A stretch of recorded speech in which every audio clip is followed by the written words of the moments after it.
old notes.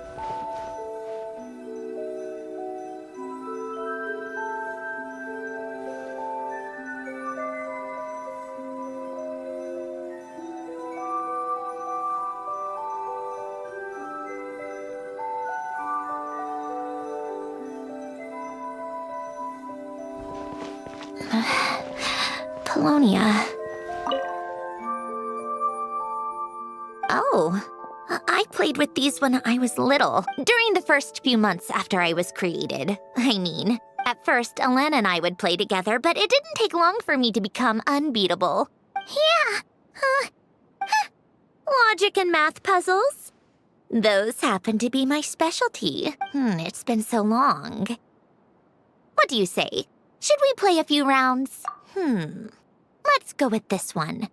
The gears on the left are stacked from largest to smallest. The goal is to move them to the other side in the fewest number of moves. Just remember, you can't stack a bigger gear on top of a smaller one.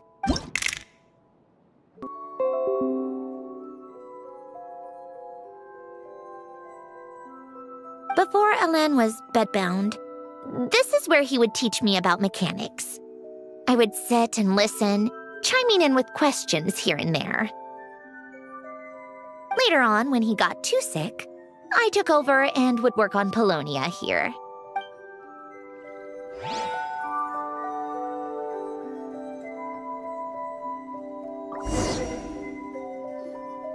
Wow! This house is filled with so many memories! It's so cozy and charming! You should have seen it in its prime, when people actually lived here. A lit fireplace, a steaming cup of coffee. That's the real deal. You know, we...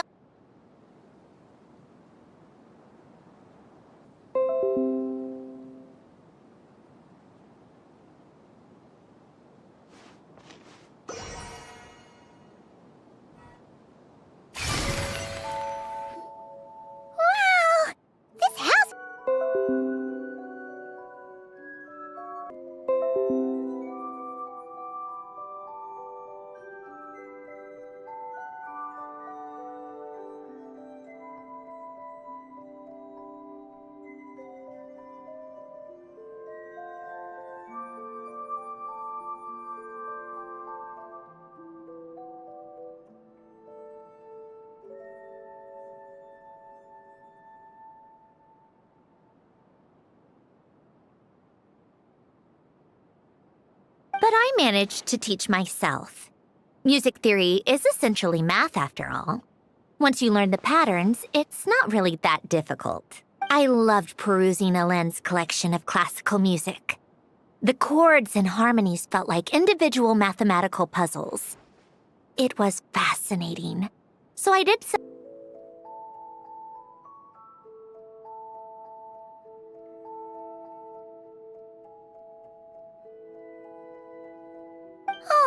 Back then, I assumed a piano was like an ordinary clothing rack, commonplace in every home and easily replaceable. It was only after I left that I realized how hard a good piano is to find. Enough about that. Alen's gift should be just in here. The only things undisturbed before I left were a few of his personal belongings.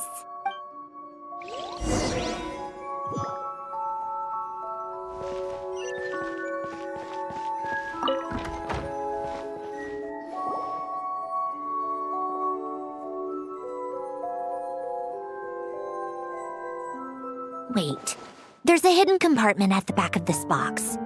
Looks like it's locked with some kind of gear mechanism. Knowing you, Alen, I'm guessing it goes like this, then like this. Got it. Am I a genius or what? Let's see here. A box? Well, you gonna open it?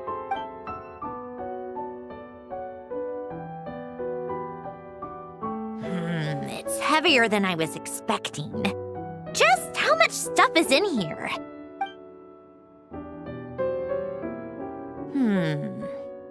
A letter? And a bunch of junk underneath it. None of it seems that important. Wait a second. This should be it. A cube?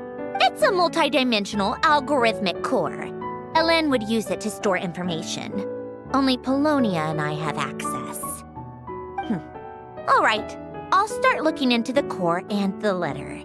Feel free to go through the rest of the stuff and see if there's anything useful.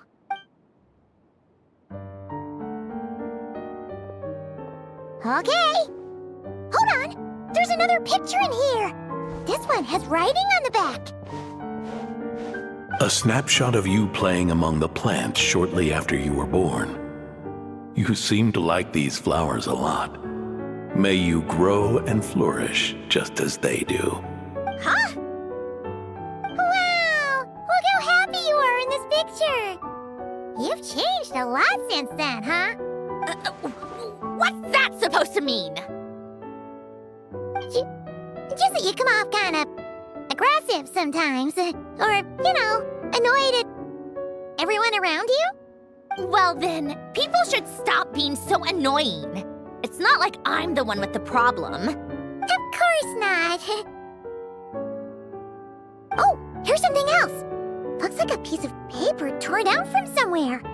Today, I solved another math puzzle and made a breakthrough on a construction problem the Institute has been stuck on for years.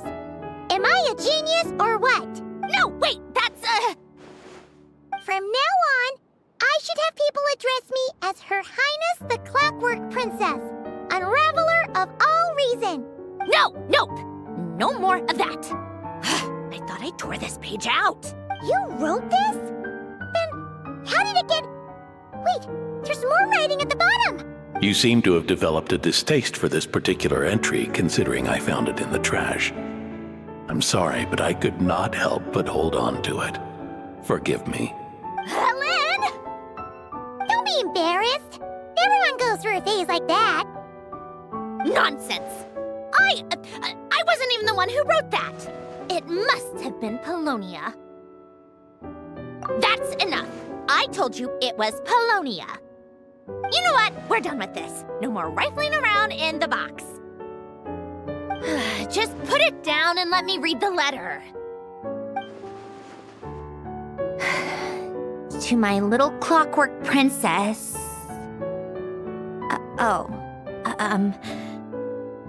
Not another word. Got that? If you're reading this, You've most likely received the gift I left for you. I just hope you didn't stumble across all this while cleaning out my effects or something trivial like that. I once asked if there was something you wished for. Do you remember that? I wonder if time has changed your answer. Regardless, I have another gift. A formula that will allow you to come face to face with the anomaly inside of you. If you even still call her that. Why this gift? To understand that, allow me to wax poetic on the soul once again. I would ask you to stick with me until the end, but I know you will. You always have. I believe a person should be born twice over in their lifetime. First, there's the birth that grants us life. Then, the birth of the soul. It's a matter of transforming the life bestowed upon us into the life we choose for ourselves.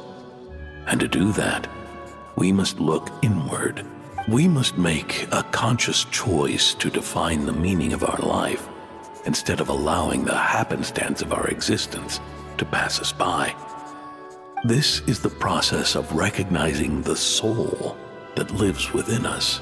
You are my proudest masterpiece. I told you that long ago. But to me, you have never been a creation or a machine. To me, you're just like the rest of us. You have a heart. In fact, some theories think of the human brain as nothing more than a machine, and thought the product of its computations. So you see, perhaps we're not so different after all. Your inner machinery is just far more advanced than most, no matter how one looks at it. The heart is a complex thing, a place where logic and reason collide with our emotions. Your computational capacity allowed you to become sentient and develop logical reasoning. But it also granted you something that, on the surface, might seem contradictory.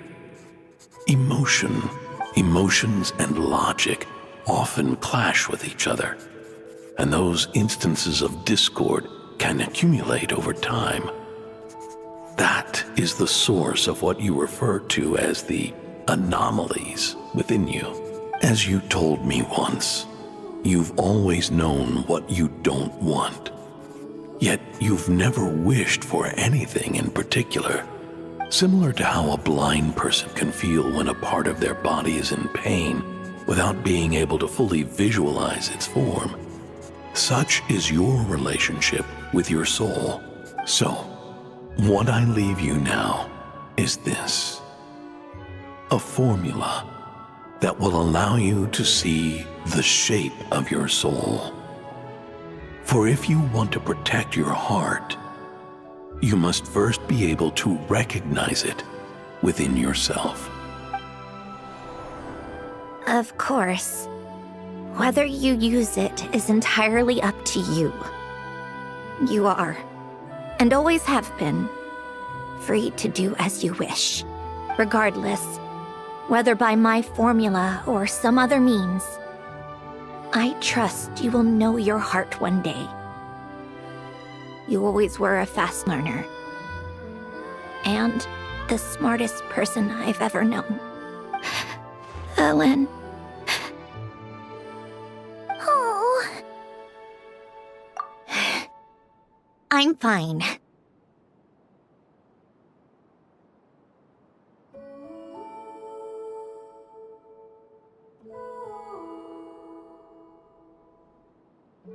I've already figured out how this formula works. Let's get out of here and then we can use it. You made up your mind already? You're gonna do it?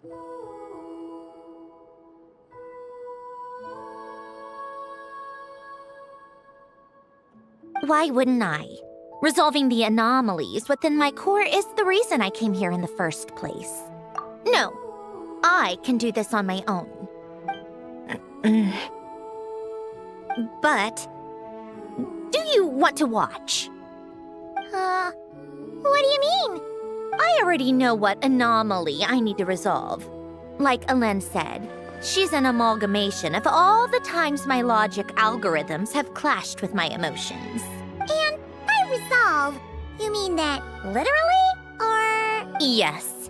But if you, let us in like that, wouldn't that mean letting us see a bunch of your, you know, inner thoughts and secrets? If what Ellen said is true, then I'm about to be... born anew. Or whatever. This is your chance to be lucky enough to witness it. Besides, you already read my whole diary. When it comes to keeping my innermost thoughts to myself, well, I think that ship has sailed. You're really sure about this? How many times do I have to say it? I finally let you in as... friends, and you want to question it. I'm not gonna offer a second time. Enough with the mushy stuff. Just follow me.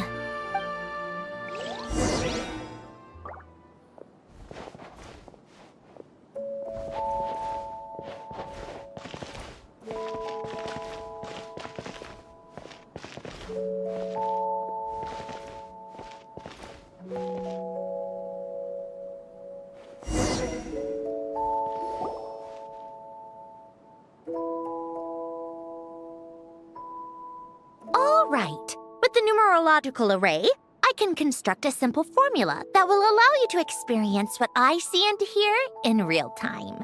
Oh, just like St. Lolly's scent-sharing technique. Been there, done that. Huh. Sounds like that shaman has some tricks up her sleeve.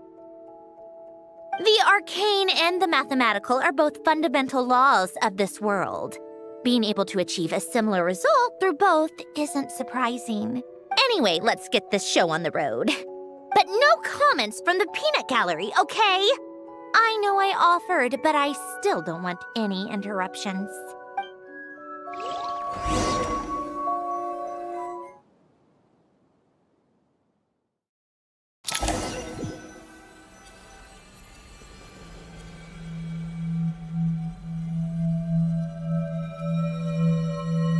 Is this my heart? No, it's probably just the result of a lens formula. A space dedicated to resolving anomalies. Huh. But it looks like the walls are all... mirrors? You made it. About time. Is that me? From the past? You just spoke of anomalies. Well, here I am. What happens when emotion contradicts reason? Shall we sit down and talk?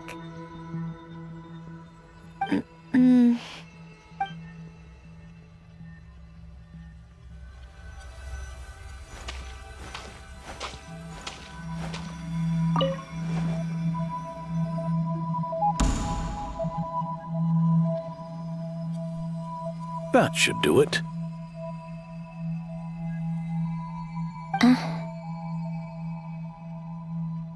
Hello? My name is Alain Guillotin. Can you hear me? Brings back memories, doesn't it? The time we spent here. Here. I want you to have this. A notebook? You can use it to write things down. I don't need to write things down. I have unlimited memory. Even so, some things are more important than others, right? You can use it to write about the things that matter. So you wish me to carry out a basic priority sorting operation? I suppose you can think of it like that for now. But journaling is also an act of finding oneself. Much like we use wooden stakes to guide a plant to grow in a certain manner, what we choose to write down gives the soul much-needed direction. In the act of choosing what to forget and what to hold on to, we decide what kind of person we want to become. I don't understand. Like I said earlier, I don't need something like this. This is where we were born. Where our life began. Mornings of tending to the garden. Afternoons spent cleaning, reading, or studying. Evenings of cozying up by the fire, listening to Alain share stories about his past. Alain. What is it? What are you drinking? Oh, this? It's coffee. It, makes me more productive. I want to try it. Oh, okay. Here. Bitter. Speaking of, why did you design me with senses? Taste, smell, touch. Well, I'm not quite sure. It just felt like the right thing to do. I suppose I hoped you might have a life of your own one day, and that you deserve to experience all life has to offer. Oh. Still bitter. But the smell is nice. I thought those peaceful days would go on forever. You know that's not possible. Maybe. But how was I supposed to know the end was just around the corner? That was just bad luck. Was it? Well, it certainly became a pattern, now didn't it?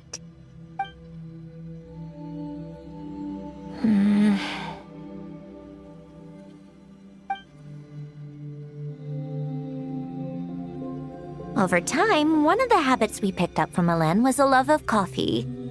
We even took to hosting tea parties. A machine acting like a human. Kind of laughable, right? I suppose that's just what I'm used to. Yeah, that's just what we're used to. Hey, this place isn't half bad. Great spot for a party. More And more people seem to be showing up to my tea parties uninvited. Anyone care to explain? Can you blame me? I saw Columbina leading Capitano somewhere, and I had to see what that was about. I had simply asked Columbina where I might find Arlecchino. I have business to discuss with her, and Columbina suggested looking here. Tartaglia and I were unaware that this was a private gathering. Apologies for the intrusion. It won't be for long. Whatever. Just add it to the list of annoying things that have happened today. What's one more? Since you're here, you might as well stay for a cup of tea. See? Told you she wouldn't mind. Much obliged, Sandrone. Well, look who we have here. Good thing I brought extra desserts. This has turned into quite the occasion. Capitano, I was just about to go find you. Pardon the intrusion. Rest assured, I won't sully your gathering with talk of work. We can have our discussion later. Spoken like a true gentleman. A certain unmannered 11th seat could learn a thing or two. You know, you really should start being nicer to me, Rosaline. Or I might just snatch that 8th seat right out from under you. I'd like to see you try. If you're gonna fight, take it outside. The only mess I plan on cleaning up is tea-related. I still don't understand how our quiet afternoon turned into such a crowded gathering. One by one, people just kept barging in. And then, one by one, they left without a word. Yeah, pretty annoying, huh?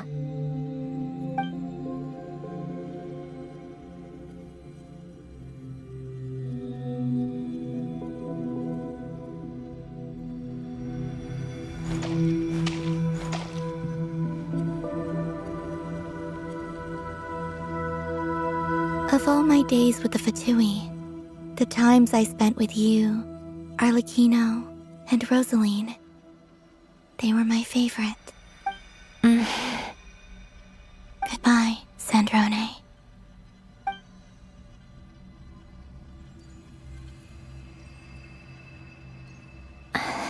Don't go, Columbina.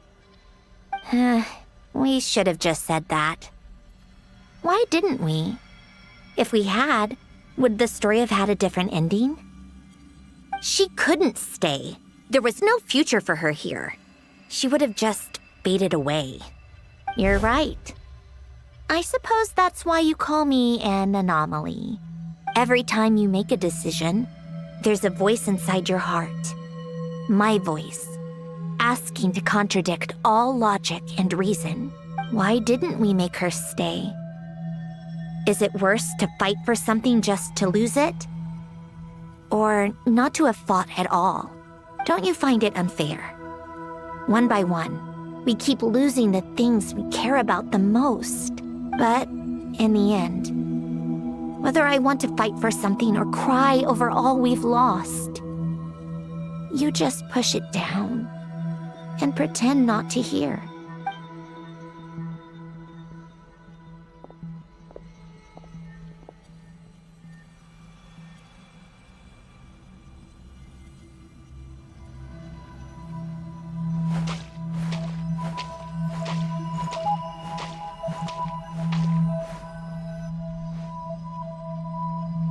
And now, even Polonia, the other half of Helen's legacy, the last remaining member of our family, even Polonia is no longer with us.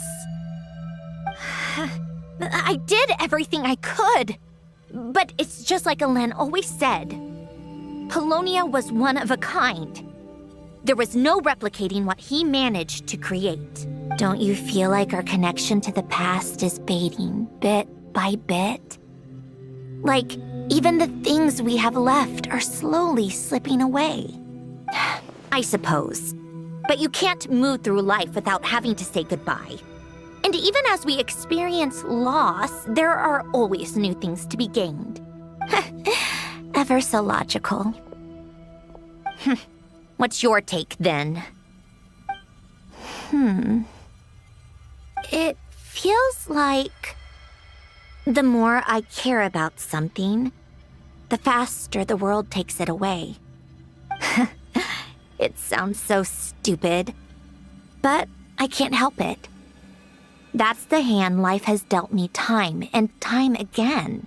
Why even fight for something that's just going to be lost in the end? Better to never have had it at all. Better if it would all just disappear. Dark, I know. But the heart wants what it wants. Maybe the stellar linchpin appeared because of me. Because of what I wish for. I don't think so. Yeah, probably not. What an anomaly wants goes against all logic and reason after all. Well, go ahead and do what you came for. You're here to resolve the anomaly, aren't you?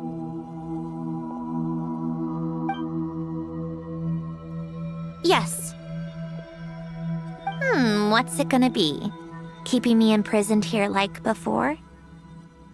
Or eliminating me entirely, like debugging a code? That might actually be a mercy. I don't care. I just don't want to experience the pain of loss ever again. Go ahead. I'm ready.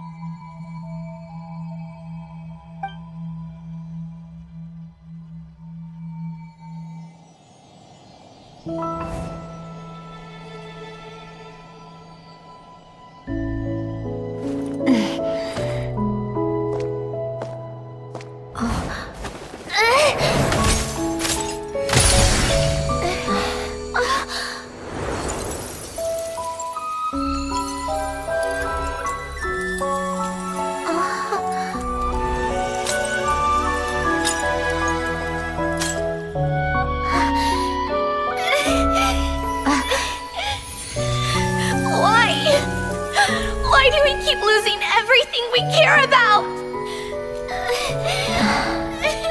I know it hurts, but that's life. I wish... I know. I've always known. Because we've been one all along.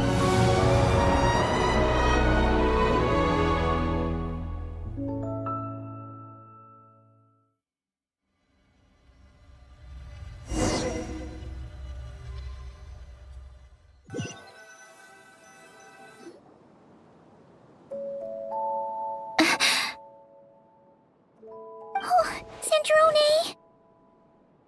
I'm fine. It's okay to cry, you know. Cry? You've gotta be kidding me. Save the comforting for someone who needs it, Paimon. The emotional side of my core algorithm. My emotion module has always been fully developed and operational. Elen tried to tell me that too. I've just chosen to ignore her voice all this time. I suppose. Come to think of it, it's kind of like the aquarium on the ship. The aquarium? The old me took one look at it and saw something I would inevitably lose. So I stopped putting in the effort. Then, one by one, the fish all swam away, and the place became even more bleak and depressing. Pretty pathetic, right? Don't say that. A lot of people would feel the same. It just shows how much you care about what you have. Now? After seeing what you've done with the aquarium, I have to admit, I think it's beautiful. It's like you said, we get to keep the things we gain along the way. And those are things that can never be replaced, because we choose to hold them in our hearts. Well said. Besides, I've already died once. I'd be stupid not to make the most of this second chance. Right. Earlier you, or your inner self, mentioned something about her wish. What was it? You think that's something you can just ask and I'll tell you? think again. I may have accepted my emotional self, but I'm not about to go all soft and mushy on the inside and pour my heart out. That said, taking a step in the right direction couldn't hurt. Starting with cleaning some old aquarium tanks of my own. Huh? Metaphorically speaking, I mean. Come on, let's head back to the ship. I need to talk to that shaman.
Huh? Resentful lost souls? You couldn't get comfortable sleeping near the Opera Epicles, right? Well, I bet that's why. The Fountain of Lucine is where all the water in Fontaine gathers. So that's where the emotions within the water converge as well. Hold on. If it's souls we're dealing with, feeling uncomfortable should have been just the beginning. I should have been able to hear their voices or something. And under normal circumstances, I'm sure someone of your talents would have. The problem is, these souls are no longer complete. Remind me how they ended up like that again? You mentioned something about them being split apart? Yes, it's called soul severing. Renee of the Nartsitzenkreuz Ordo came up with it. After learning of Fontaine's impending doom, Renee thought if he could find a means for the soul to live on in perpetuity, it might ensure the world's salvation. Soul severing was the first step of his research. Unfortunately, his theory of the four orthants was imperfect at the time, and a failure along the way caused his physical form to dissipate. Jakob, another member of the Nartsitzenkreuz Ordo, sought to carry on Renee's legacy and restore his physical form. He even used some of the people who stood in his way as test subjects for his research. By severing their souls? Yes. After Renee successfully awakened, the two continued their research, and all the severed souls ended up merging into Renee's consciousness. After you saved Fontaine by turning Fontainians into true humans, these souls returned to the ley lines. But the souls severed before Renee awakened had nowhere to go, doomed to forever wander the waters of Fontaine as listless spirits. Almost as if they exist outside the bounds of this world. Unrecognized by the ley lines or fate. No wonder I couldn't sense them. Not only that, but over time, they began to fuse with other entities. Their inner resentment lured in all sorts of evil beings, which corrupted and defiled them into nothing more than accumulations of filth. But the full transformation must have been recent. Otherwise, the Udex surely would have noticed. Wait, no, he must know already. That would explain the underwater melazine patrols. No wonder I kept running into officers from the Mara Chaussee Phantom earlier. In that case, let's go find Nervalette and we can sort it out together. No, not just yet. Why not?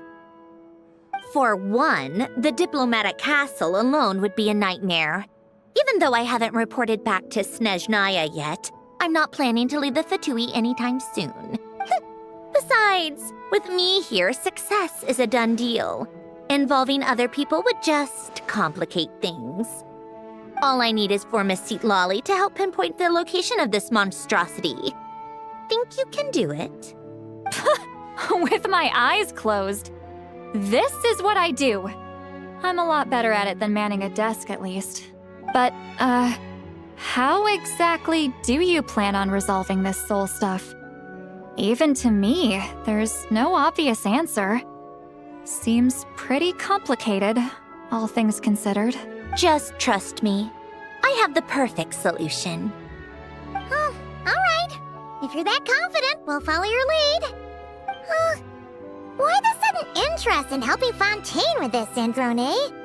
You never knew Renee and the others, right? No, I didn't. And you're right. This problem has nothing to do with me. I wouldn't get within 10 feet of the Nartsitzenkreuz Ordo or its members. But in his later years, Elen told me he regretted not helping his best friend when he needed it the most. He also felt sorry towards Marianne for being too lost in his mechanical research to look after her properly. If he were still with us, I think he'd do the same. He might have a few choice words to say about it, but even after everything, he wouldn't leave his friend's mess for someone else to clean up.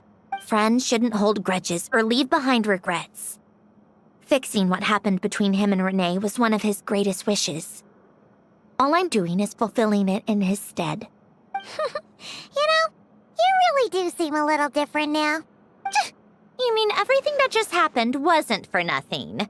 Why, thank you for pointing out the obvious, Paimon. Just washing off the grime of the past.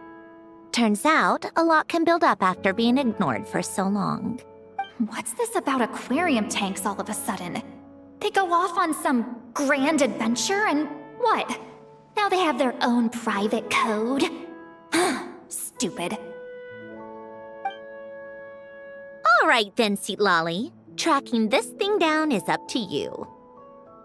Huh? Oh, right. No problem. You get this, Granny Eatsley! You! Come with me to Hotel de Boer for a drink. Right now. Why? Because I said so! Miss Guillotin, I'll report back on the location tomorrow morning. Just need a drink or two first to bolster me up. Well, don't let me keep you. All right, you. Time to go. I've got scores that need settling. Huh?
there's an extra pool here all of a sudden.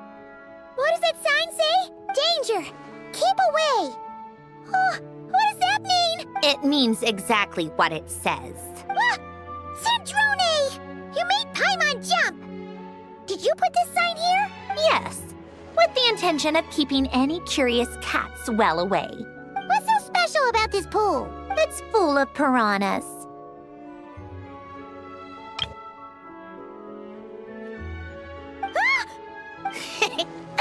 Oh, just kidding. Don't tell me you actually believed that. I learned that a few fish in the aquarium are highly territorial and can get rather aggressive. So, I moved them here.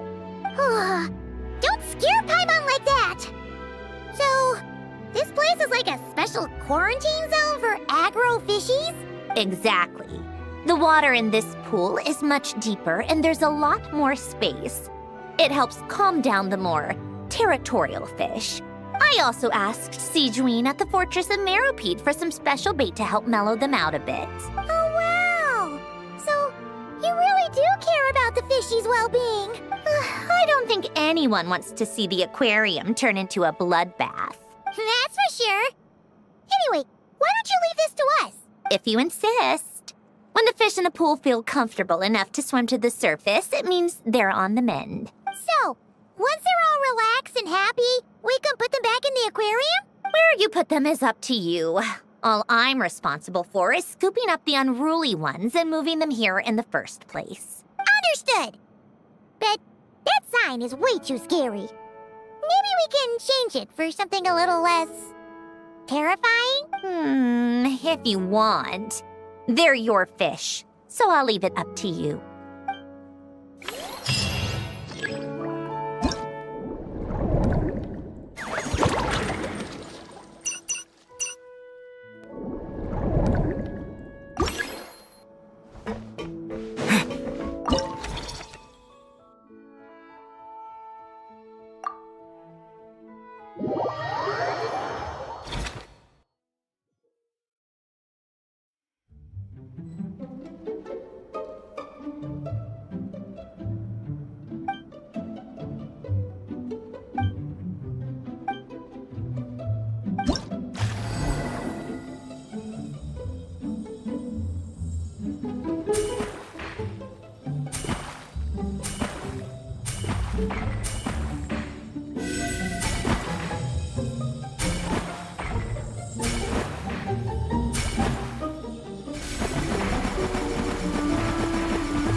you for all your hard work, Traveler in Paimon. I have a pretty good understanding of our patient's condition now, so I've mixed them up some special melazine medicine. Adding these herbs to the water tank should help calm them down. So, you're basically turning the whole tank into a giant health spa? Huh. That really is a plan that only you could pull off, Seedwayne. You're spot on. I'll need to invite a whole variety of different fish here for physical examinations before I can determine exactly what's wrong. I'll put together a list of patients to check based on the characteristics I need. I'd appreciate it if you could keep a close eye out for any fish that meet the criteria.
How tiresome. Pick up the pace. Take a break.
take a break?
tiresome.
Lolly was able to pinpoint the location. Well, we should know soon. Let's just hope it all works out.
See, Lolly sure drank a lot last night, huh? Wonder if she's even awake. Good morning. Ah! Columbina! Oh, you sure know how to make an entrance. What are you doing here? We just finished filming a last-minute scene, so I came up to get some fresh air.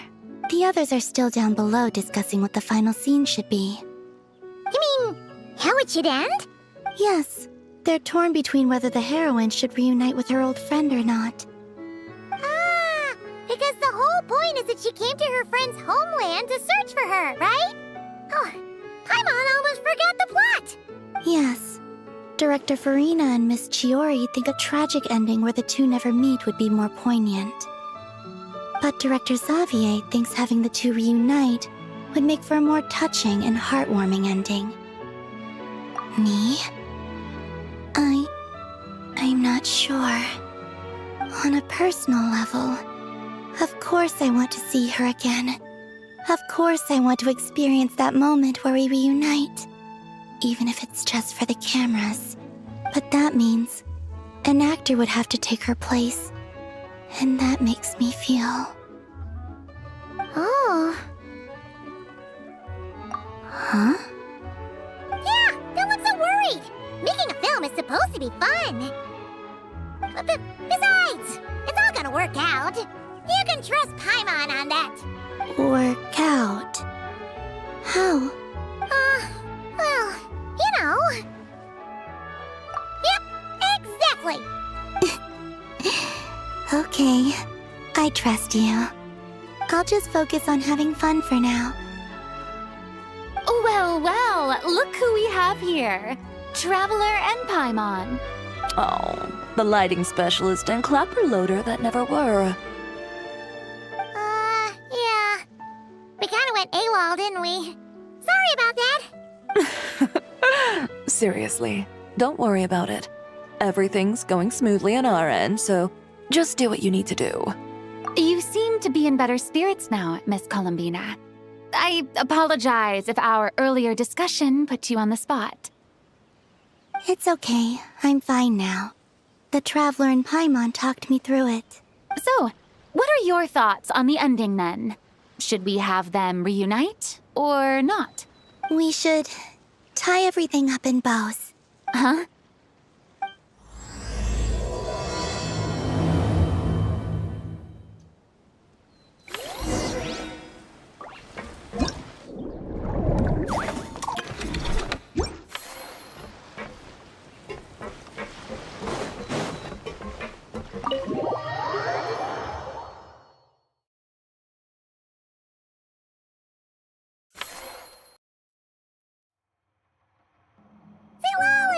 We're here! Oh, right on time. Well, yeah. We weren't the ones who drank our weight in alcohol yesterday. What? Are you suggesting Granny can't handle her liquor? It takes a lot more than that to get me drunk. Really? 'Cause, you stopped making sense after a while. Did I? Huh. News to me. I didn't say anything too crazy, I hope. Let's see. You spent half an hour bad-mouthing Auroron, half an hour complaining about work, an hour talking about light novels, and, Paimon kind of fell asleep after that. Are they gone? Oh, the crew? Yeah, we bumped into them on the deck, but they just left. Wait, but now that everything with your core is sorted out, what's stopping you from seeing Columbina? She misses you a lot. I just want to deal with this mess first. Besides, this is a perfect chance to make her jump for once. I have to plan it out more. But enough about that. Were you able to pinpoint the location of our target? Of course. When Granny Eatsley promises something, she delivers. Great, let's see. Morte region. Wait, this is the Tower of Gestalt, the place the souls were severed. Is that the source of the resentment? Or is it the Narcissenkreuz Ordo in general? Let me come with. This thing's movement isn't fixed. If it's not at this location when we get there, I can use a ritual to summon it. You've already gone to more than enough trouble. I don't mind. These old bones have nothing better to do anyway. Summoning a spirit isn't going to do me in. Besides, if I don't go, they'll just have more inside jokes I can't join in on. All right then. I appreciate it. Ha! There's no time to lose! Let's head out!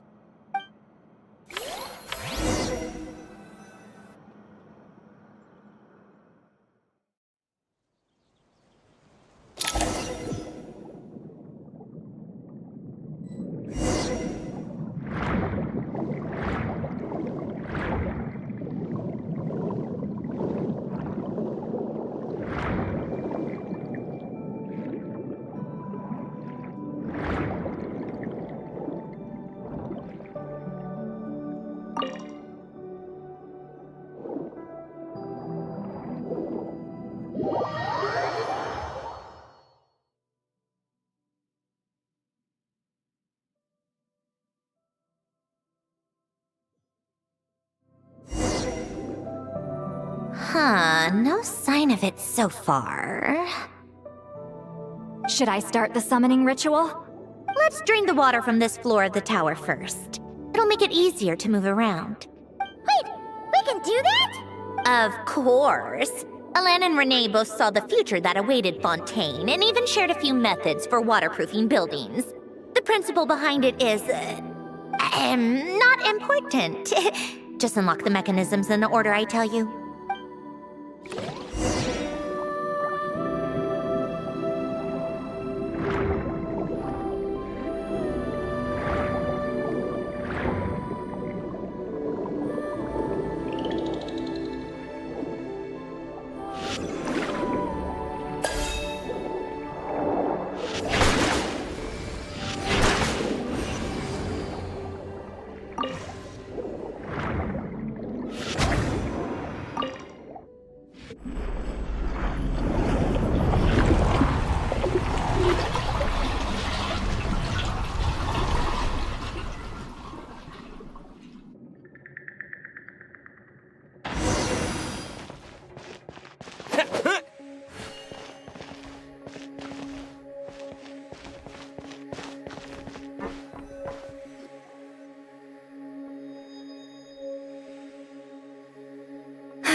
Ready? Yeah. When this thing appears, I'll try talking to the souls inside. But more than likely, they've already been driven to madness. If communication fails, we'll have a battle on our hands. In that case, Paimon better find a hiding spot. If a fight does break out, I should be the one to deliver the final blow. Trust me on that. Understood. All right, I need quiet. Wandering spirits, drifting along the tides. Hear me now. Broken souls, silenced, torn apart, and forsaken. Follow the traces of the past, and return to us. Let resentment recognize resentment. Let vile entities be drawn together. And in this place, take form once more.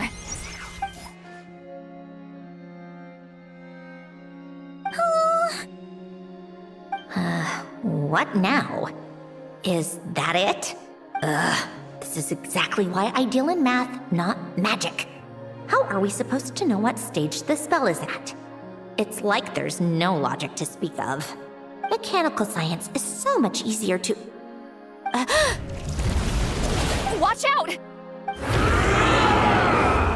Hey, you! Or whoever's inside of you. I need you to listen to me. I'm a descendant of Fontaine's Lord Artificer, Alain Guillotin. I can make you whole again and return you to the ley lines. You just need to work with me here. Centrone! Looks like talking this out is off the table. All right, plan B. Time to blow off some steam.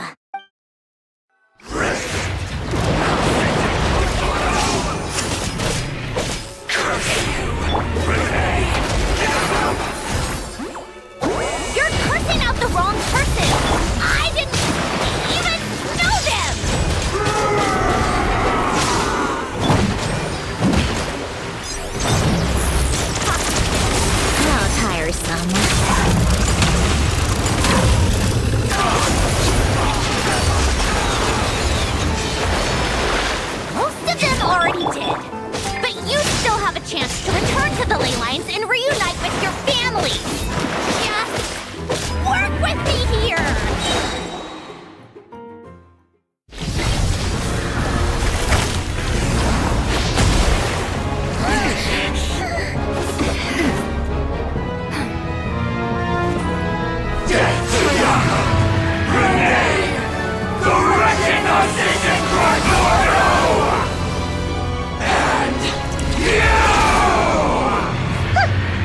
I told you I'm not like them.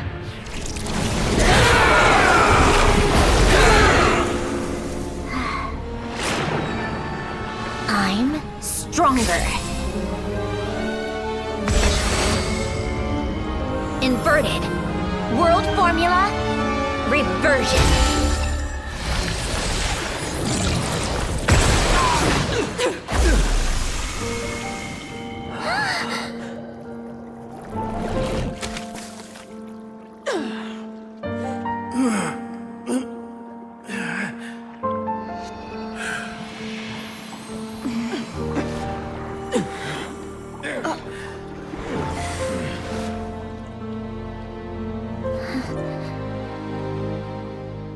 Be at peace among the tides, lost souls.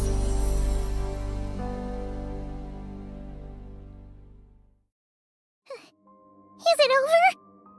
Yep, told you it'd be a piece of cake. How did you do that back there? That creature was nothing special. Add a bunch of souls with nowhere to go, a touch of malicious energy, a few impurities, and a whole lot of resentment. And that's what you get. All I did was separate the original souls from the rest of the filth, allowing them to be accepted by the current rules of the world. The principle behind the world formula is divergence. Starting from a point of origin, it deconstructs and reconstructs the possibilities of the world to find certain answers. So, it would follow that reverse calculating the world formula allows us to achieve convergence and restoration instead. Using a numerological array, I was able to do just that. It's similar to the concept of homological reduction in mathematics. I reduced them to the basic fundamental essence of their being without changing their underlying nature. That meant... never mind. Judging by all the blank stares, I'm guessing you don't actually care. I think I finally understand how Outlanders feel when I ramble on about shaman stuff. Point is, it was super impressive! You really are amazing, Sandrone! You're just realizing that now? Ahem.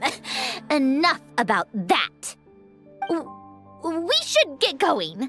I'll go reset the mechanisms inside the tower. See you back on land.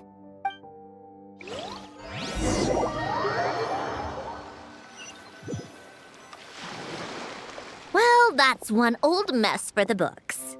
Glad to have that over and done with. Feels nice to do a good deed every once in a while. You helped everyone out a bunch and not cry too. Kinda seems like you're just a good person at heart. I wouldn't be so sure. I'll be heading back to the Fatui soon enough. You two are too trusting sometimes. Fine. Just don't say I didn't warn you when it comes back to bite you. Well, where to next? Back to the ship? Yeah, your personal business, the Narcitsan thing, it's all resolved. That means you can see the people that need seeing now, right, Sandrone? Everyone's gonna be so happy you're back! You wouldn't catch me dead admitting to this before, but... yeah, I really have missed everyone. Columbina's a special case, though. This time, I'm definitely getting her back for all her annoying antics over the years.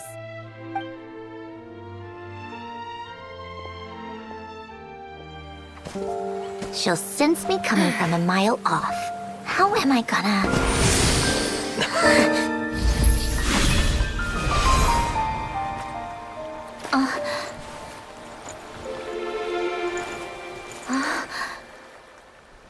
Sandrone?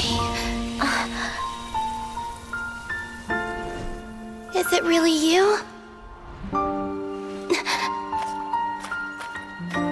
You're back? You didn't tell me. You avoided me. Why?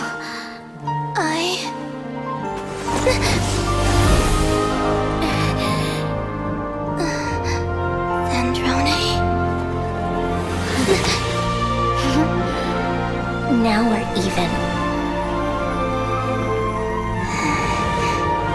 I missed you so much. That makes one of us, idiot. I'm here, Columbina.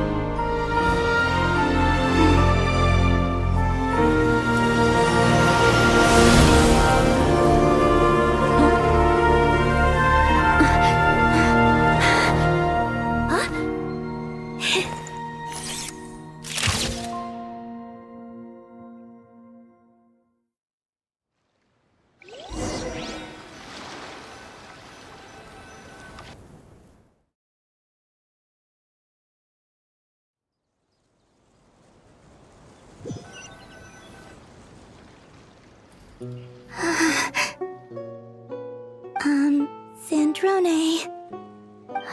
Don't ruin the moment. Or I'll start thinking about how you teleported me to a random location after I explicitly told you to stop doing that. And scene! Bravo! Bravo! We got it! This is exactly the ending I was hoping for. Huh? Where did you just go, Miss Columbina? You vanished! And then the next second you were back hugging this, new friend here. That was all on camera? Yeah. Well, the camera was already rolling and it happened so fast, so. Yeah. Hold on. This must be. Yep, my best friend. The one I was looking for. I never thought I'd actually get to see her again. I'm just so happy. Plus, the film got a happy ending too. It's all thanks to you, Sandrone. Sandrone? You couldn't stop being annoying for 1 second! Columbina!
As expected.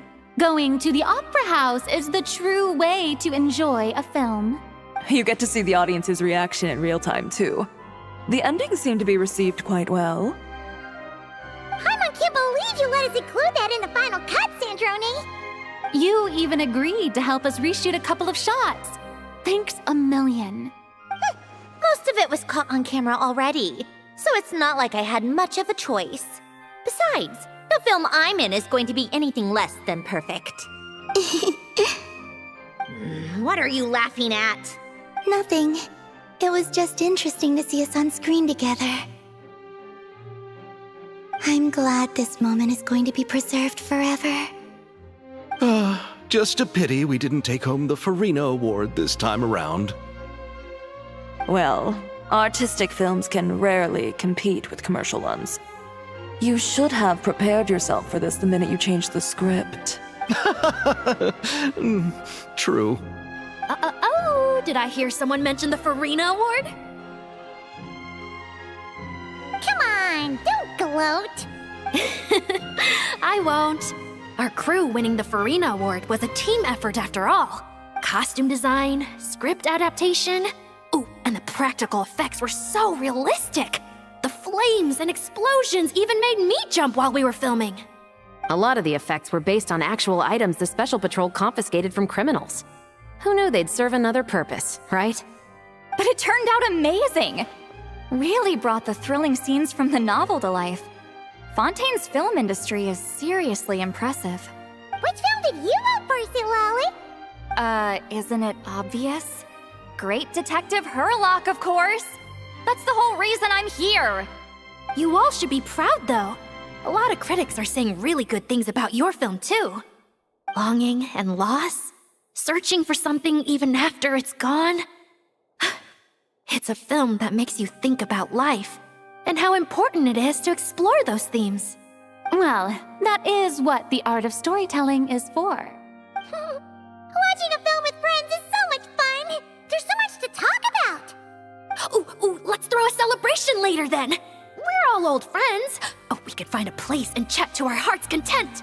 How about the Wingalette? That's perfect!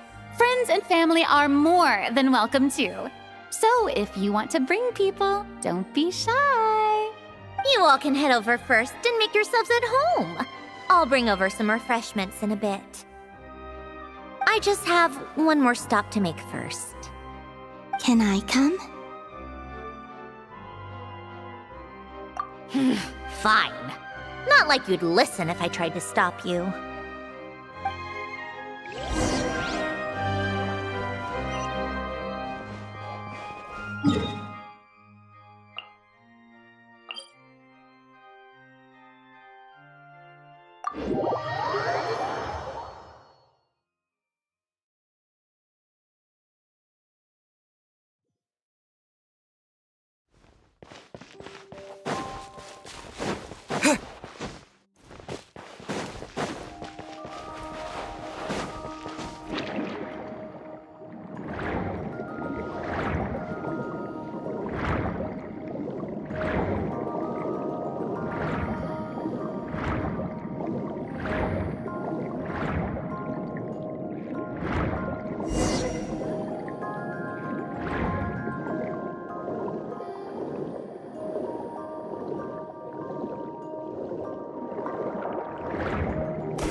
Yes. Here lies Lord Artificer, Elaine Guillotin. This is his grave. Oh. I'm sorry, Ellen. I'm sorry this is the first time I've been back since leaving Fontaine. I should have come to see you more often. I got your gift. I even cleaned up one of the Nartsitzenkreuz Ordo's messes along the way. Our home is just as quiet and warm as it always was. The flowers in the garden are still thriving. I'll make sure to tend to them more often from now on. Polonia received irreparable damage in battle. I should have taken better care of your invention. I'm sorry. Polonia was family to me. Just like you. You always said I was a fast learner. But I'm not so sure. It took me far too long to learn the things that truly matter. I never said this to you back then, but thank you for creating me, for giving me the chance to experience life. Being your family meant everything to me. Absolutely everything.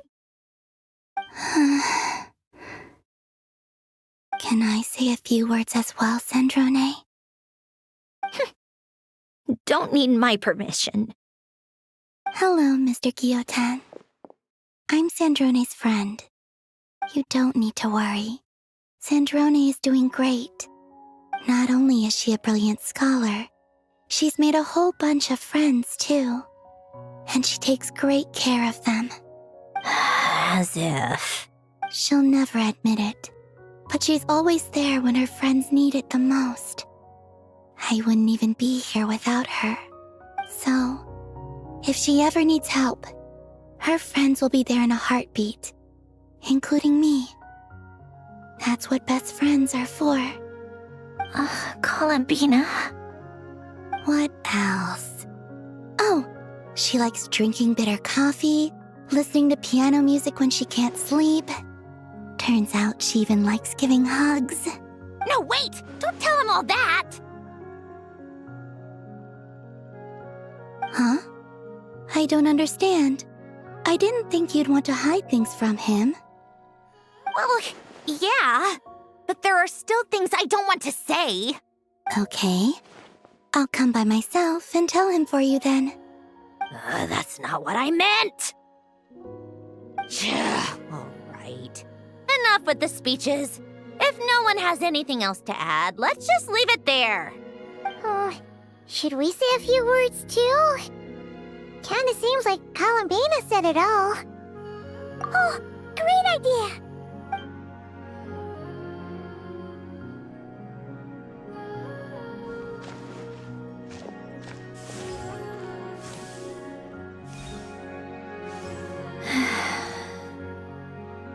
Goodbye, Ellen.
Hey, Columbina! Are you admiring the fish in our aquarium? Mm-hmm. You've done an amazing job with this place. There are so many fish I've never even seen before. Have you been to an aquarium before? No, though I saw a few fish tanks in Snezhnaya. But my eyes weren't truly open back then, so I never really appreciated things properly. It's beautiful. I never knew the underwater world was so vibrant and colorful. It's like living in eternal springtime. Oh, look at that fish. Don't you think it looks just like Sandrone? And those two over there, one following behind the other. They're like the two of you. Hey, you're right! Now that you mention it, they really do look like us! That busy-looking one over there reminds me of Lauma. And that one in the coral seems to be quietly observing everything. Just like Lady Nefer. Paimon gets the feeling you like matching all your friends to fish. Not exactly. I like my friends, so I naturally find myself thinking about them, even when I'm looking at fish. Wow! Paimon's really happy to hear you say that! So, are there any other fish that remind you of someone? I've made a lot of new friends lately. I'm afraid I can't find a fish to match every single one of them. That makes sense. Anyway, we'll keep adding more fishies to the aquarium. You should come back from time to time. Maybe you'll be able to find even more of your friends next time you're here.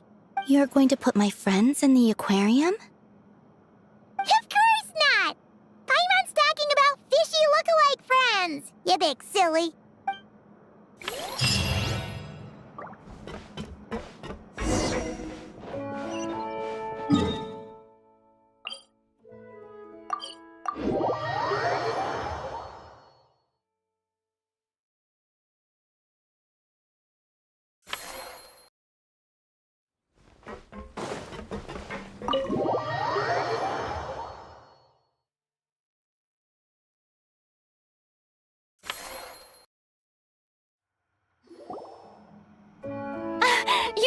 The party's already started. Oh, but, you didn't bring anyone else along? I thought you headed out to invite some friends. We did invite a friend, actually. She'll be here soon. She's even bringing some desserts to have over tea. You should join us later, Miss Farina. I do love a tea party. Then don't mind if I do. This seems like a fun occasion. Let's go talk with everyone. Good idea! We'll introduce you to all our old friends.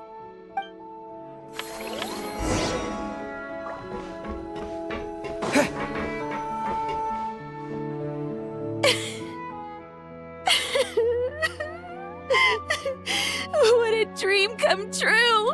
For once, it all worked out! I can die without regrets! Let's not get too ahead of ourselves, Director Lapine Pauline. What was in that piece of cake you just handed her, Escoffier? Romaritime flowers, eggs, flour, same as all the other pieces. What, you think I tampered with it? Playing a detective in real life now too, are we? Oh, it's so delicious! I'm so happy! My life has peaked! Miss Lapine Pauline, look who I brought! Master! Wait, what happened to your face? Why are you crying?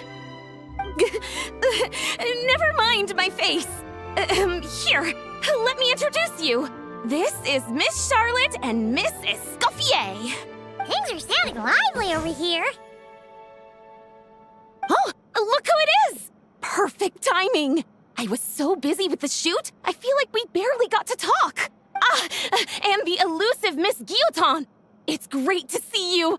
Thank you so much for letting us use the boat free of charge. That was so generous of you. Oh, right. Introductions. This is Miss Charlotte and Miss Escoffier. That's kind of you. But I didn't really do anything. If you want to thank someone, it should be the Duke or the people who keep the boat in such good shape. Right. I'll head over in a bit and do just that. Miss Columbina? Yes? Could I interview you sometime? I'll treat you to some gâteau de bord for the trouble. There's only a limited amount available each day. Oh, but it's an absolute must-try when you're in Fontaine. Oh, sure.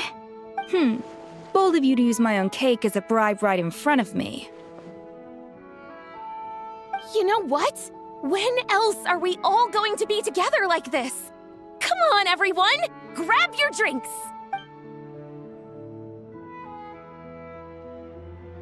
Are we going to toast? Yup! Come on! Sante!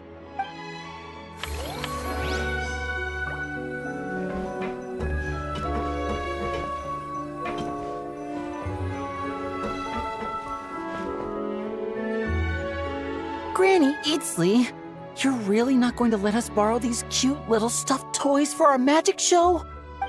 First of all, Seat Laline and Eats Papa are Chi-Chi meal.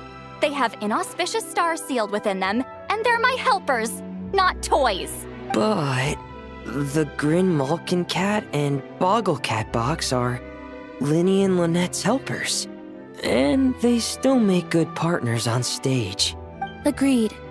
We've never had a Chi-Chi meal pop out of our hats before. It would be quite the surprise. I think the audience would love it.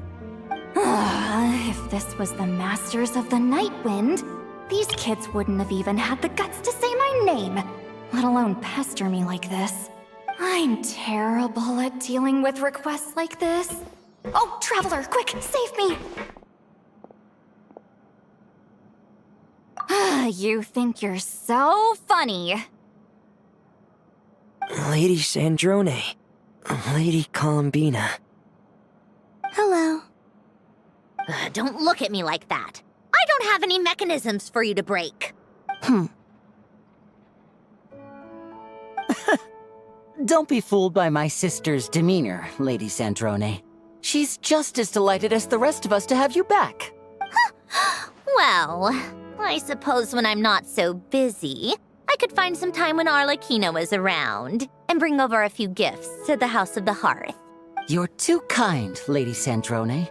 I'm sure just your visit alone would make Father more than happy. I just need to borrow them for a bit. I'll pull them out of my hat, give them a quick hug, then give them straight back. When did hugging become a part of it? Oh! I could lend you pair, so you have something to hug in the meantime. He gives really good hugs. I don't need something to hug in the meantime. The issue was never the hugs. How about this? You can have 2 VIP tickets right next to each other. Excellent view. Right next to each other?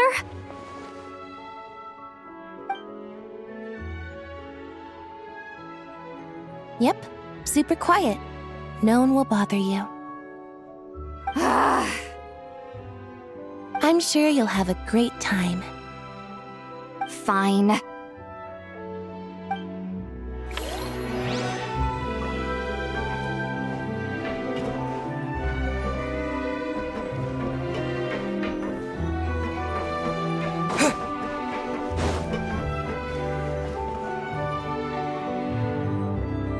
You made it. Sorry for starting the celebrations without you. No worries at all. We're just glad everyone's having such a great time. Oh, right. You've probably seen them around already, but let us introduce you for real. This is... Miss Columbina and Miss Guillotin, right? Oh, we saw the film you were in. It was so touching. Yep. This one started bawling her eyes out right next to me in the theater. I know. I didn't bring nearly enough tissues. Thanks. We saw your film too. I memorized all your names. Oh, guess we can skip the introductions then. Our effects were pretty over the top, right? Some of the extras in the big scenes were actual members of the Spina di Rosula. So basically, your contribution was creating realistic-looking chaos. That wasn't the only realistic aspect. Miss Chevreuse and Miss Emily were also kind enough to lend their expertise on criminal investigations and forensics. Oh, it was nothing. I was just honored to take part and help out. Wow! No wonder your film turned out so good. You basically had an expert in every field. Talk about a stacked crew. Oh, speaking of, want to join in on a round of tabletop troupe later, Miss Columbina and Miss Guillotin?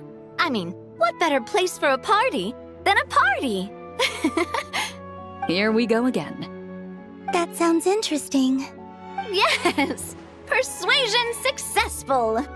What about you, Miss Guillotin? I guess one round couldn't hurt. Critical success!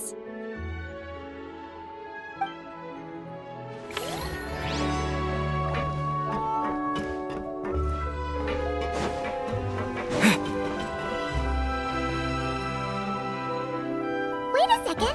Mr. Baptiste and Veronique! You're here! Friends of yours?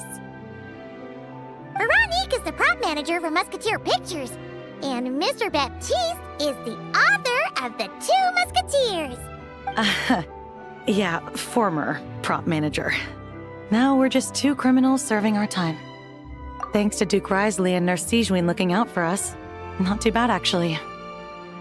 You make it sound like I'm giving you special treatment.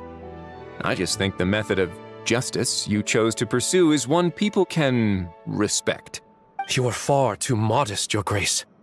The only reason we were even able to come to the surface for the festival is because you fought for it. It's also just good for the physical and mental health of the prisoners in general. Anyway, I suppose I have you to thank for keeping the winglet in such good shape. I never knew she could look so striking. I didn't do anything special. It was mostly the Traveler and the others. Don't sell yourself short, Miss Guillotin. You are the current captain, after all. In light of that, I have to ask, do you mind if I leave up some of the installations so the people back at the fortress can also enjoy the aquarium? Huh? Like I said before, I just think it would be good for the inmates who clean and maintain the winglet to see their work put to good use. Besides, maintaining an aquarium is sure to be a lot more interesting than scrubbing rust off the walls and deck. Of course I don't mind. I'm grateful you even want to keep it. Great. Then it's decided. That's amazing, Sandrone. We should go hang out at the Fortress of Meripede later then. You do know you just invited me to hang out in prison, don't you?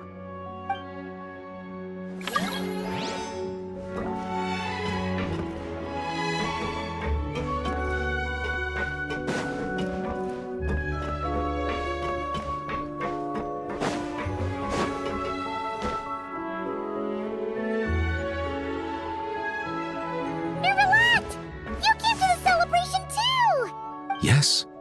I can only hope my presence does not make anyone ill at ease. Who's this? All right! This is Nervalette, the Udex of Fontaine. And this is Columbina and Cindrone. Greetings. Hello. These two must be the Fatus and former Fatus related to the recent incident in Nodcry. I read about them in the diplomatic report. The Udex? Oh, the dragon that cries a lot.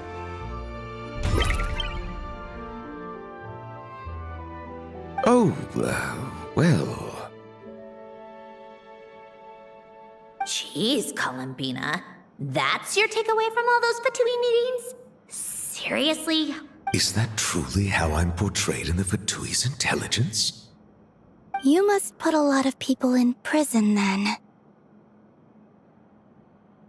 Well, it would be more accurate to say I pass judgment on their crimes. All trials in Fontaine strive for fairness and justice, so as to avoid imprisoning the innocent. So, only the people who deserve it get sent to prison. Well, deserve is quite a subjective metric, is it not? At the very least, I can promise that in every trial over which I preside, I make every effort to deliver a fair verdict.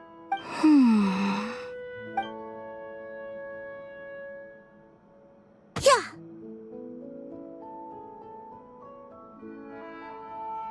Oh, for the love of... What is she doing now? You seem like a good dragon. Not the kind that throws people in prison for no reason.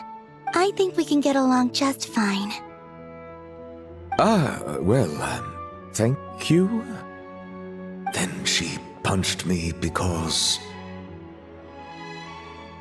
Oh, sorry, Nervalette. She thinks that's a sign of friendship. Where does she even pick up weird habits like that? Ah, I see. I believe I have observed people on the streets of Fontaine expressing affection in a similar manner. I suppose I now know what it feels like. Yes, quite, abrupt. You know, these two are surprisingly alike. Oh, looks like Arlecchino's here. Come on, Columbina. Let's go have ourselves a tea party.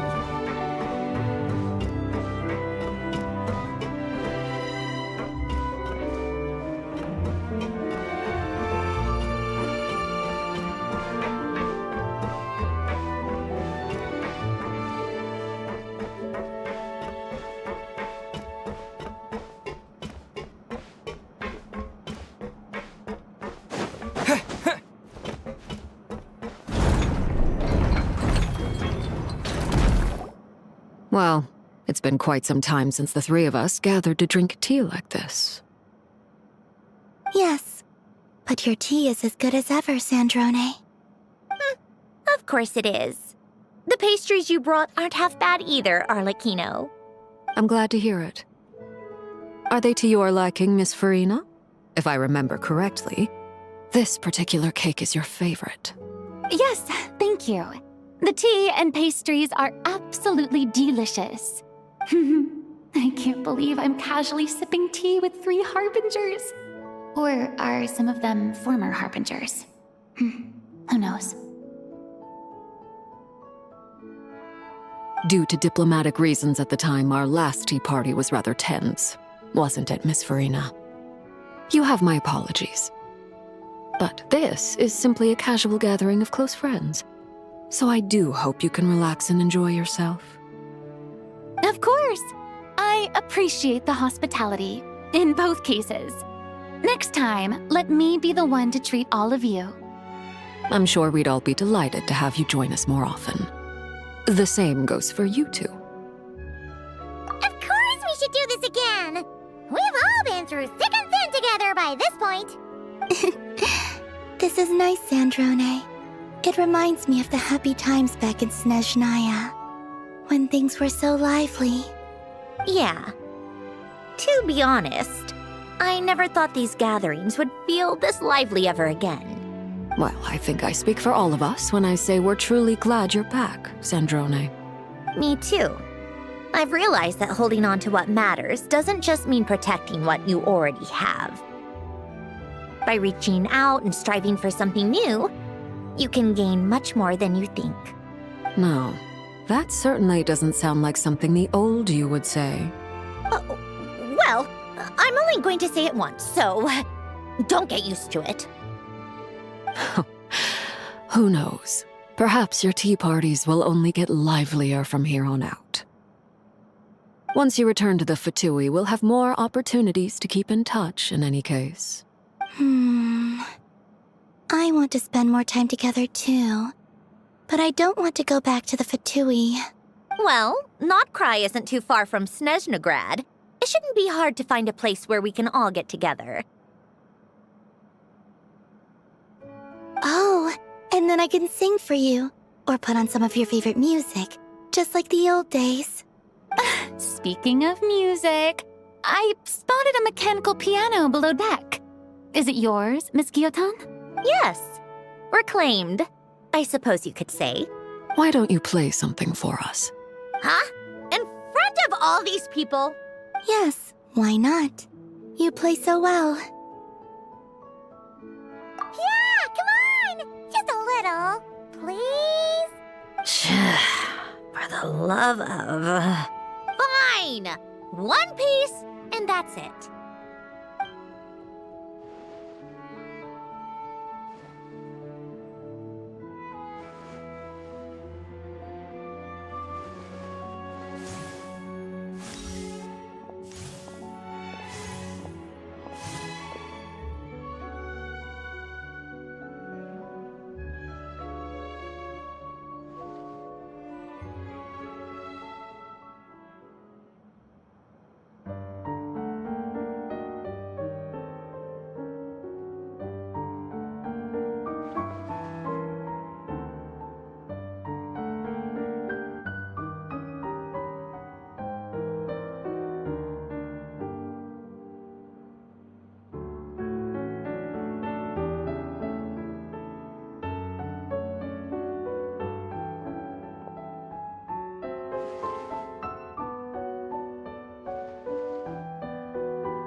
Musketeer pictures.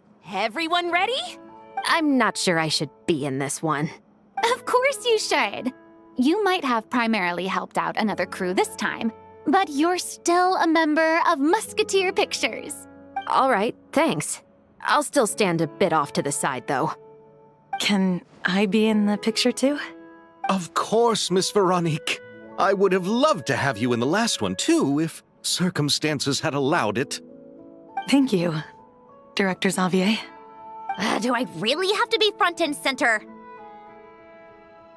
You're one of the lead actors! Of course you do! Nervous, Sandrone? No! All right, look at the camera! And 3, 2, 1.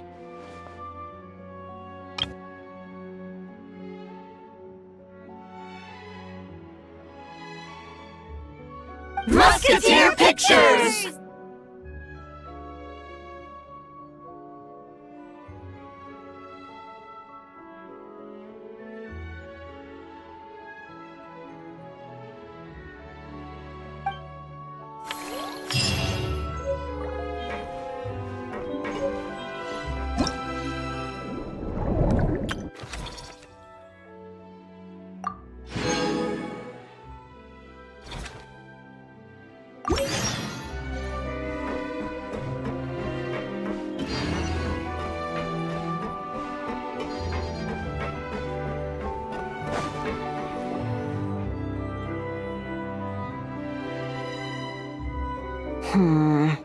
I think this one.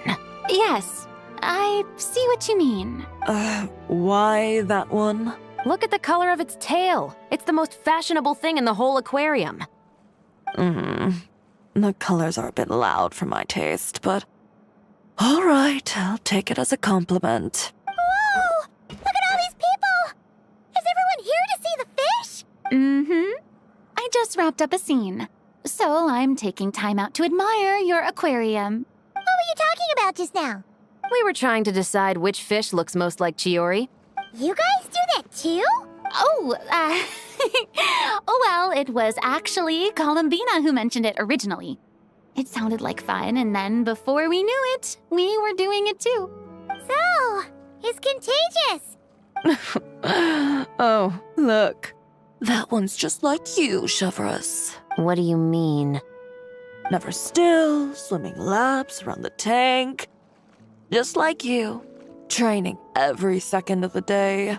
Is that how you see me?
Pick up the pace.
by ruling out the impossible.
How tiresome. Pick up the pace.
break.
How tiresome.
Take a break?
What about this one? I still feel like it's missing something. Calamina! Farina! What are you guys up to? Director Farina and I are... casting? What a wonderful way to put it. But the actors we're looking for just so happen to be fish. Fish can be... actors? Animal actors are hardly a rarity these days. We're looking to cast a charismatic little fishy with just the right attitude to shoot some B-roll. It's essential for setting the mood. But I feel like we've seen every fish in the whole aquarium, and none of them quite fit the bill. Should we try asking the Traveler and Paimon for help? They have a knack for solving tricky problems. Paimon's happy you have so much faith in us, but when it comes to casting fish... Ooh, great idea! You're the ones with aquarium management experience, after all. So you're saying we should be on the lookout for talent whenever we go swimming? Paimon doesn't see why not. Then it's settled. I'll fill you in on the attitude we're looking for later. I guess this makes you talent scouts. You've really picked up the showbiz vocab since you started hanging out with Farina.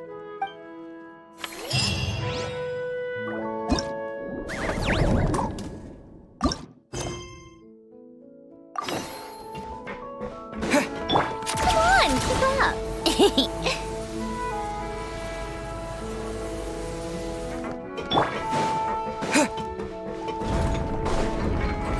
Hold up.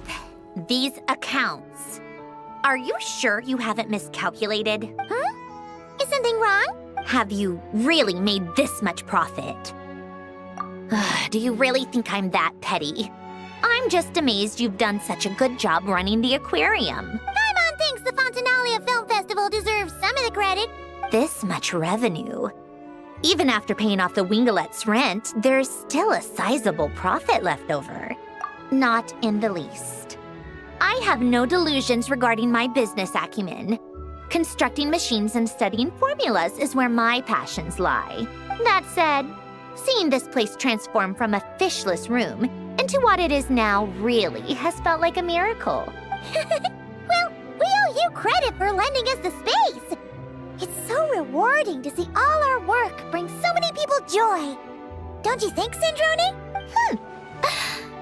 Maybe a little. Only a little? I told you, I don't care about that.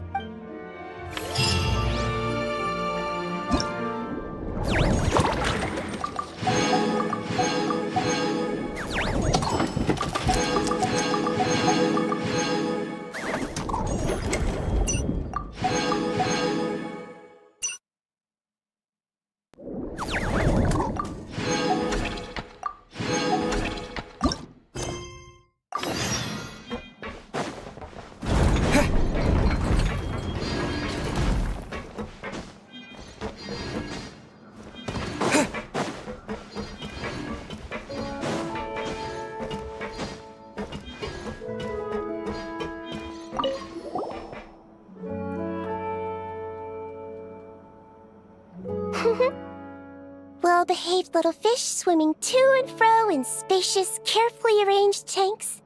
It really is a beautiful sight. That's why our aquarium's so popular. If only they were this well-behaved in open waters. And then, people could dive down and immerse themselves more deeply in the beauty of the natural world.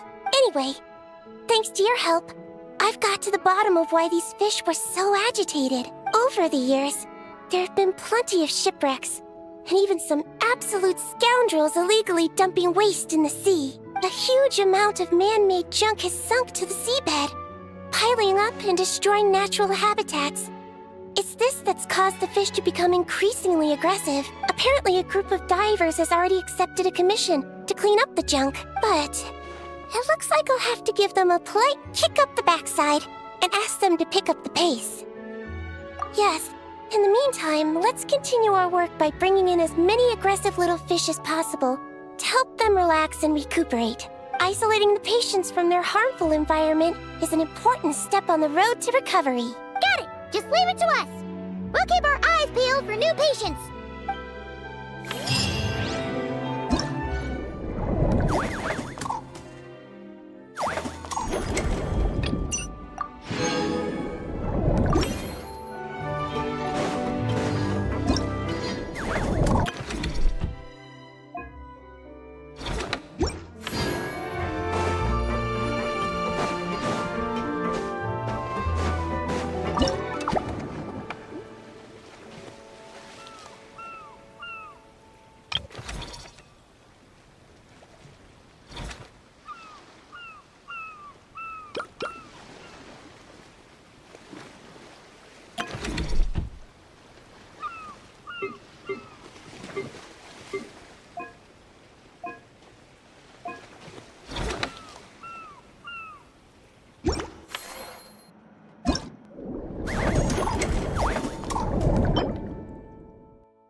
evidence that our search for a cure is entering its final stages. But, besides finding a few more aquatic patients to complete the list, I have another more particular request. I need you to locate some key underwater mechanisms in the affected waters and retrieve the data recorded by their sensors. Exactly. We should also talk to the boat owners and divers to make sure they've learned their lessons. That's right. Not to mention the fishermen and the tourists. Anyone who takes a boat out on the surface, and those who dive beneath it. Everyone who interacts with our waters needs to be mindful. They can't just dump things in the sea and go around destroying marine habitats. Otherwise, some very aggressive fish might come along and capsize their boats.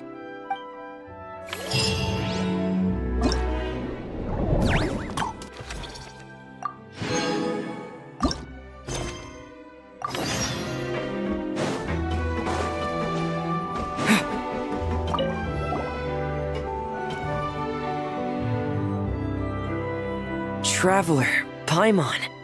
Don't worry, I know what's up. It seems that the reason there have been so many divers around lately is because everyone's trying to clear away all the underwater junk. They're trying to get the environment back to normal as quickly as possible. If that's the case, I should really double down on my own efforts to help. If the underwater pollution gets any worse, the colors of the Rome maritime flowers will fade. And that's not all. I don't want to think about all the awful things that might happen. Let's work together to clean up the sea! Hey, Fremini, we found this pretty awesome-looking thingy underwater. We think it might be part of a musical instrument. What do you think? Sure. Oh, wow. This is really intricate. I've studied a fair few mechanisms, but I've never seen anything this detailed or unique. Looks like it's missing some components, though. You'll need to find the rest if you hope to restore it to working order. That's all right. We're not in a hurry. Though, Paimon is curious to see what it looks like once we put it back together. All right, I'd better head back down to help with the cleanup. You two enjoy your rest. We will. Make sure not to work too hard yourself.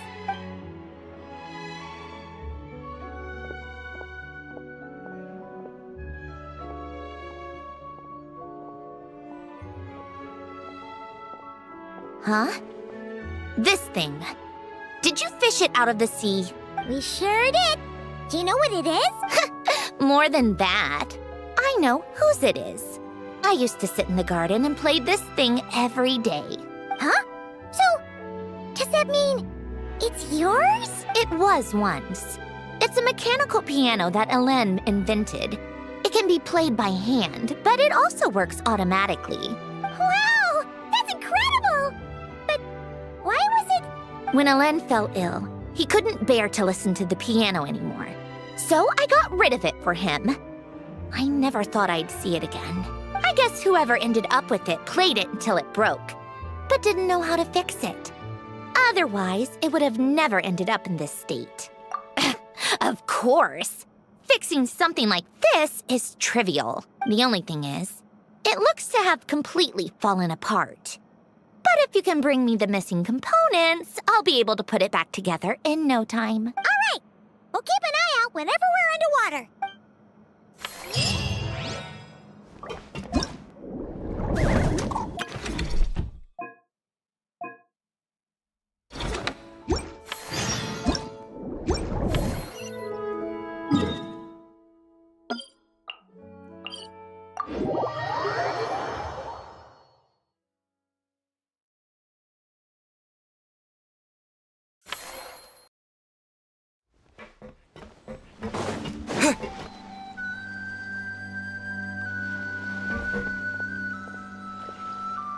Fremini?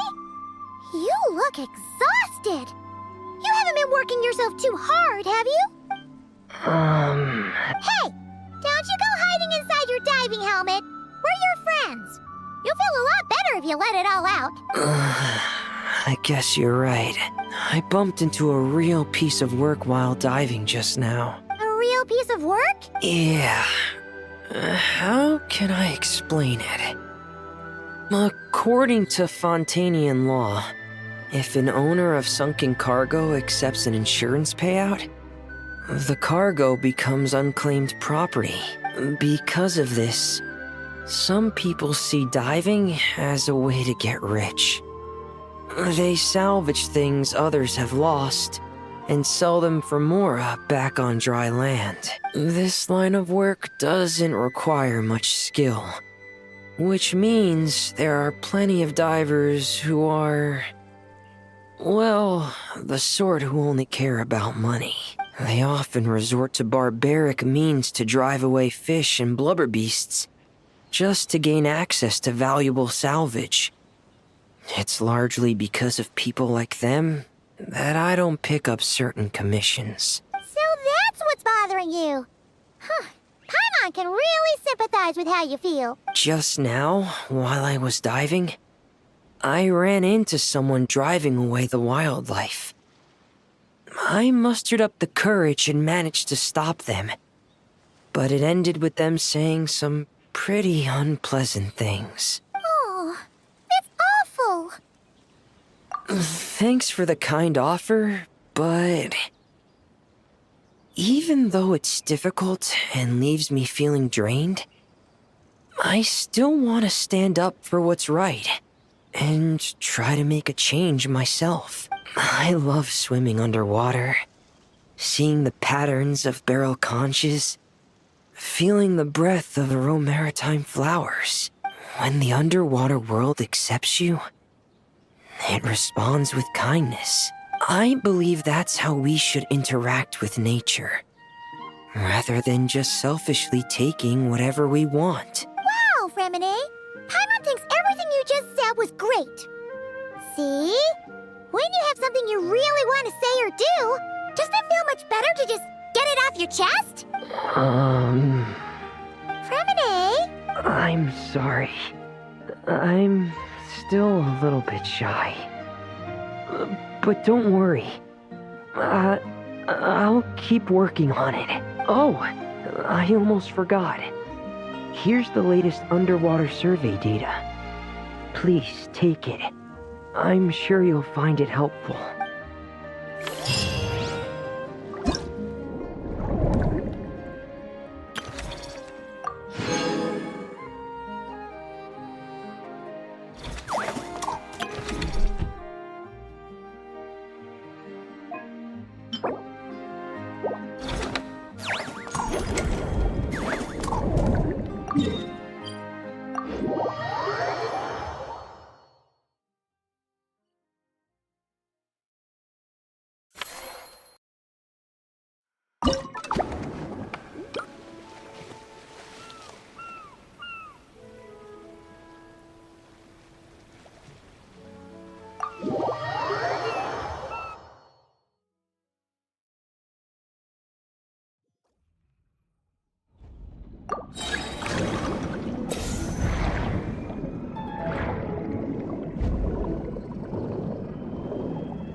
Paimon, I have some wonderful news.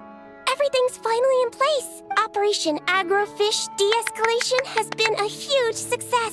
Once the divers have cleared away all the underwater debris, and our patients are a bit more relaxed, we'll be able to return them back to the wild.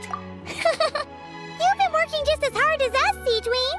I've written an incident report and submitted it to the Palais Mermonia. A specialist in this field should be drafting relevant regulations and will notify the appropriate agencies soon. I've also heard that some reporters and at least one director have shown great interest in this matter. Who knows?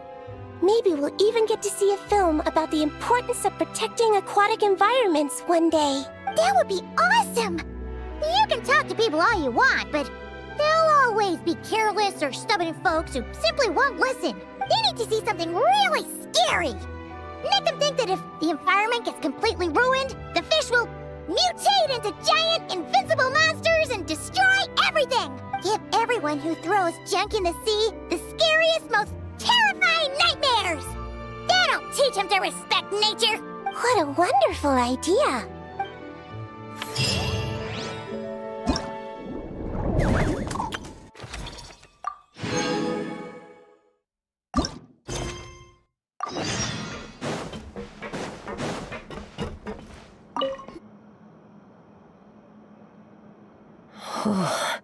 Fantastic. That's pretty much all of the major junk retrieved. I'm sorry you've had to work so hard, you two. Oh, don't feel like you have to apologize, Fremine. The way Paimon sees it, we haven't been working. We've been fishing up goodies. Thank you. I've had such a happy and fulfilling time. And it's all thanks to you. You're welcome. Besides, it was a team effort. And Paimon thinks you've made some real progress. You've been a great help both underwater and on land. Oh, all right. I'm sorry. Besides, thank you. I really don't know what else to say at times like these. Maybe I still need a little more practice? Take your time. There's no hurry. Just keep working on it at your own pace. All right, it's a deal. Now that the cleanup's over, I was planning on going back underwater to spend some time alone.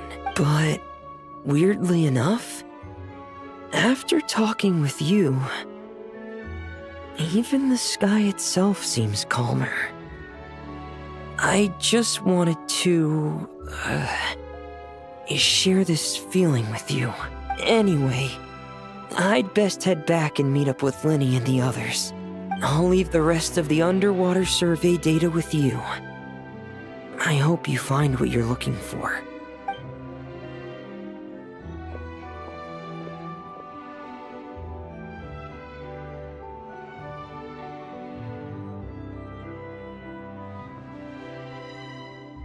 Hey, I could hear you celebrating from above decks. Has something good happened? Yeah! All that junk that was upsetting the fishies has pretty much been cleared away. We also found the rest of the piano pieces. Really? Let me take a look. Well, I'll be. With these components, I can finally fix the piano. It might not be exactly how it was before, but it should be able to play beautiful music again. Oh, you sound really happy, Sandrone. Do I? Whatever. I'll go fix it right away. It shouldn't take me long. In the meantime, could I trouble you to spruce this place up a bit? Such a wonderful instrument deserves a proper stage to set the scene. Oh, she sure looks happy.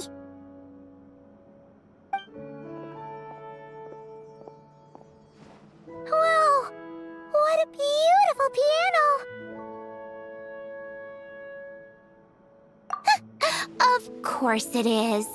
It was me who fixed it after all. I also reinforced the mechanical linkages and retouched the exterior. You two didn't do too badly yourselves. This stage is truly worthy of this piano. It was nothing! Anyway, that's enough chit-chat. Aren't you gonna play us a song? Huh? Right now? When else? Why fix a piano if you're not gonna play? How about we leave the performance on hold for today? There's plenty of time for me to play for you later. Absolute nonsense. I just want to sit with it quietly for a while and reminisce about the past. And don't think a few cheap taunts are gonna get me to play. Practice first, performance later.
Take a break, pick up the pace.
All right, that was great.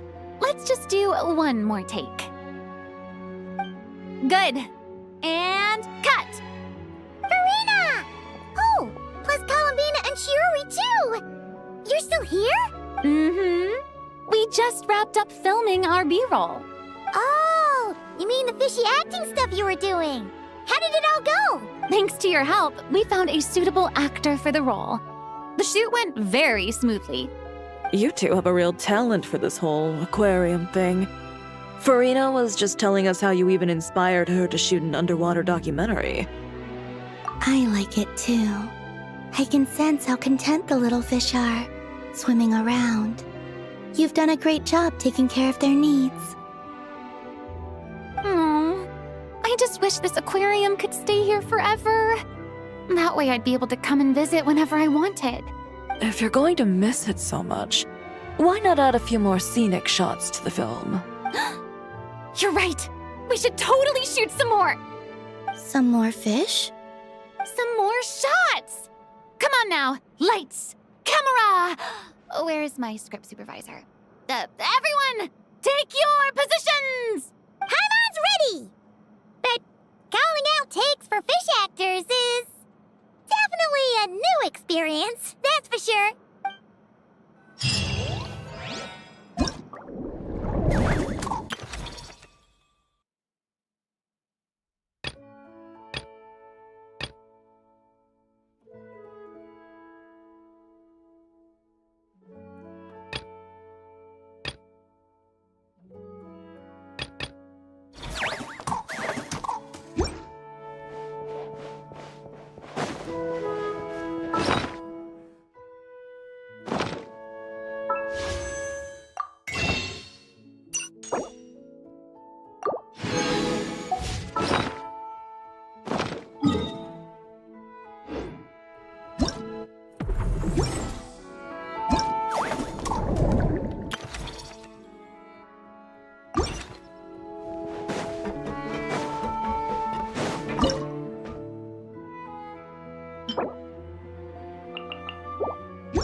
Huh?